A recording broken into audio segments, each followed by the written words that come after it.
அம்மாட்ட design blouse இருக்கான்னு கேட்க போனேன்.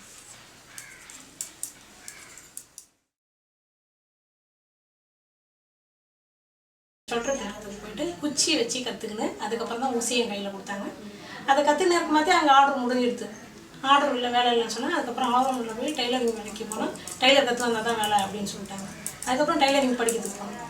ஒரு வருஷம் டைலரிங் படிச்சுட்டு வந்து திருப்பி அங்கே வச்சுருக்கிறேன்.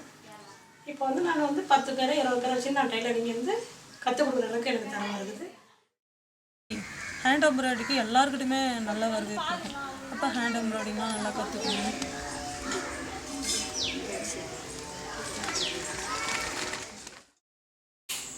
அதுக்கப்புறம் இப்போ தான் வந்து 3-4 மாதமாக நான் டைலரிங் போயின்னு இருக்கிறேன். டைலரிங் முடிச்சுட்டேன். போயிட்டு 3 மாதம் ட்ரைனிங் போனேன். ட்ரைனிங் போய் முடிச்சுட்டேன்.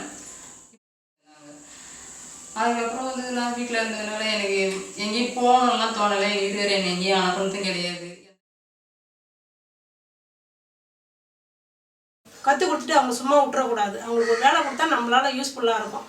யாராவது ஒரு 4 பேர் வச்சு வேலை வாங்குங்க, இந்த வேலையை செஞ்சு கொடுங்கனாக்கா அதுக்கு நம்ம எல்லா வேலையும் நம்ம அதை ரெடி பண்ணி நம்ம கொடுக்குற அளவுக்கு நமக்கு இருக்குது.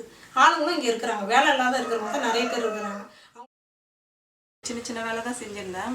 சம்பளம் ஒன்றும் சரி வரல, அதனால் நின்றுட்டேன். அதுக்கப்புறம் 3 பசங்க ஆயிடுறதுனால ரொம்ப கஷ்டமாக இருக்கும். அதனால் சரி வீட்டில் சும்மா இருக்காமல் நம்ம நமக்கு தெரிஞ்ச எதனா கைத்தொழில் செய்யலாமே அப்படி. எம்ப்ராய்டரி அந்த மாதிரி ஒர்க்கெல்லாம் தெரியும். அப்புறம் பத்தைக்கு ஷிபோரி அந்த வேலை செய்வேன். கல்யாணம் பண்ணிக்கிட்டு போனால் வீட்டில் இருந்து சும்மா இருக்க எனக்கு பிடிக்கல. அதனால் மறுபடியும் திருப்பி வந்து அங்கேயே வந்து வேலை வாங்கிட்டு போயிட்டு வீட்டில் செஞ்சுட்டு பசங்க சின்ன பசங்களுக்கு ஒரு மாதம் இதில் ஒரு 1500 1000 ரூபாய் அது வரைக்கும் கிடைக்கும். இவங்க சின்ன பசங்களுக்கு ஃபீஸ் கட்டுறதுக்கு யூஸ்ஃபுல்லாக இருக்கும் எனக்கு. அப்படியே கஸ்டமர் வராங்க கொடுக்குறாங்கன்ற மாதிரிலாம் இருக்காது. ஒரு நாளைக்கு ஒரு ட்ரெஸ் 2 ட்ரெஸ்ஸு தைச்சா ஒரு 100 ரூபாய் அளவுக்கு சம்பாதிச்சாக்கா அன்றைக்கி ஒரு பெரிய விஷயம் தான். ஆனால் இன்றைக்கி உட்காந்து இன்றைக்கி ஒரு ப்ளவுஸ் போட்டு ஆரி ஒர்க் போட்டோன்னா நமக்கு 1000 ரூபாய் 2000 ரூபாய் கிடைக்கிற அளவுக்கு. ஆனால் இதுலேயும் 10 நாள் நம்ம செலவு பண்ணுவோம். 400 ரூபா சம்பளம்லாம் வாங்கி அது ஒரு பால் செலவு கூட சரி பண்ண வராது. அதுக்கப்புறம் நான் கொஞ்சம் ஓரளவுக்கு நல்லா இருந்தேன்னா எங்கள் அம்மாவை நான் டேக் கேர் பண்ணிப்பேன். எங்கள் அம்மா தனியாக இருக்காங்க.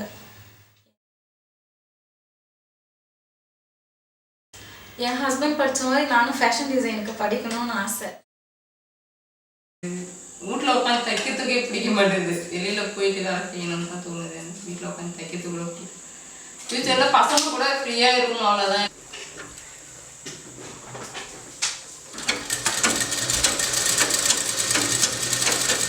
எனக்கு வேலைன்னா பெரிய எனக்கு வீட்டில் வந்தாலே படுத்து தூங்கணும் தான் தோணுது எனக்கு.